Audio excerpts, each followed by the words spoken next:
Magandang gabi po, Rina. Yes, sir. Nabanggit po ninyo na railroaded itong impeachment ni VP Sara. Ano po ang inyong ibig sabihin? Obvious naman di ba? 200 plus, 103 lang ang kailangan nila. Tsaka ang bilis. Pina-standby nila ng isang buwan. Pagkatapos, within less than 24 hours, nandiyan na agad. Pero dito po sa pinaka-proseso, may nakita po ba kayong mali o wala po sa lugar o hindi naaayon sa batas? Well, in the first place, dapat hindi pinayan yan. Kasi alam naman natin na propaganda lamang yan. Alam natin na yung pinaka-main ground nilang confidential funds, hindi nga dapat maging ground yan sapagkat wala pang pinal na desisyon ng COA noon. At meron na nga mga lumabas na desisyon ng COA na walang irregularidad kaugnay sa confidential funds. And yet, halos lahat ng complaints diyan nakatutok.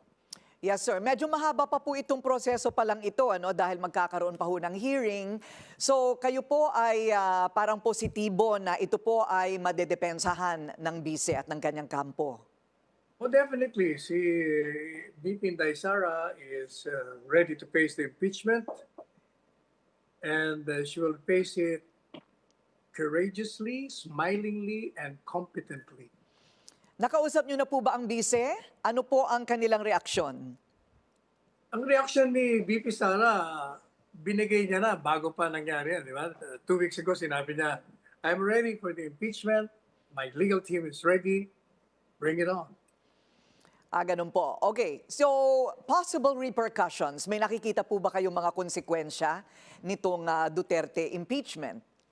Oh, definitely. Number one, ipinapakita lang dito na itong mga lawmakers hindi nakikinig sa tinig ng bayan.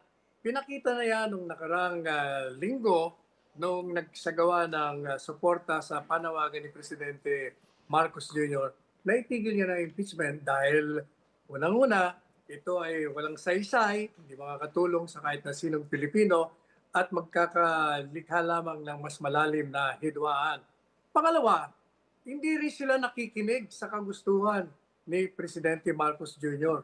na magkaroon na tayo ng katahimikan. At ang ibig sabihin niyan, dahil tinutuloy nila, pinag-aalab nila ang galit ng taong bayan sa kanila. At pinag-aalab at the same time, yung suporta naman kay VP Sara.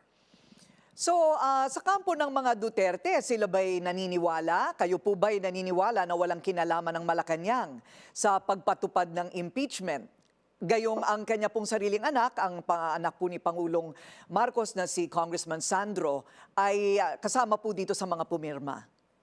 Hindi naman po nabago hanggang ngayon yung kanyang panawagan na itigil ang impeachment. But, dahil nga yung anak kasama, so, ang tao maghihinala na maaaring may kinalaman siya. Pwede rin naman na from the very beginning, at the inception, itinago niya na may kinalaman siya. At nagbigay siya ng anunsyo na siya'y kontra rito upang siya'y na hindi mapaniwalaan, hindi pa hinalaan na siya'y kasama rito. But titingnan natin ang mga susunod na mga payag niya. Pero may posibilidad sa palagay ninyo na talagang magkaiba lamang po ang pananaw ng mag-ama? Pwede naman. Nangyayari naman yan. Bakit si Inday Sara, si Presidente Duterte, meron din mga issues na hindi sila magkatugma. Natural lang naman. But until we hear from President Marcos Jr., we cannot speculate. Ayan, and speaking of that, ito pong defense team ni Vice President Sara Duterte. So ito po'y magiging makasaysayan dahil isa pong dating Pangulo ang sinasabing magiging isa sa mga pinuno ng kanyang defense team. Matutuloy po ba ito? Oh yes, gustong-gusto ni Presidente Duterte na sumama siya sa legal team. In fact, nagalok siya at tinanggap na ni VP Sara. Kaya kasama siya sa legal team. Ayun, meron na po ba kayong napili na magiging parang pinaka buong defense team? Ay, hindi ko alam. Nasa sa kanila na yun kung sino ang kanilang pipiliin. Ayun, okay. So, hihintayin na lamang po natin ang mga darating na kabanata, pero may panahon po, ito po'y spill over into probably the next Congress. Sa palagay po ba ninyo, maiiba ang temperatura pagka inabot po ng ibang kongreso? Kasi tingnan nyo unang-una, hindi pa malaman kung yung Senado will convene as an impeachment court. Sapagkat maaaring yung iba sa kanila ay mag-aalala na pag tinuloy nila, yung kanilang re-election bid ay magkakadiferensya sa. So ang tinitingnan ko, baka mag-usap-usap sila na ipagpaliban na lang.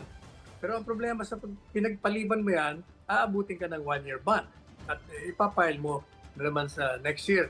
Kaya lang, from the very start, di ba sinabi ko sa inyo, na ang talagang layunin niyan ay propaganda laban kay Inday Sara. And the ultimate goal is to disqualify her sa Panguluhan sa 2028 because she is the leading contender. Manalo't matalo sila sa impeachment, siniraan nila si Inday Sara. Yan ang kanilang talagang layunin niyan. Maraming salamat po, dating Chief Presidential Legal Counsel Sal Panelo.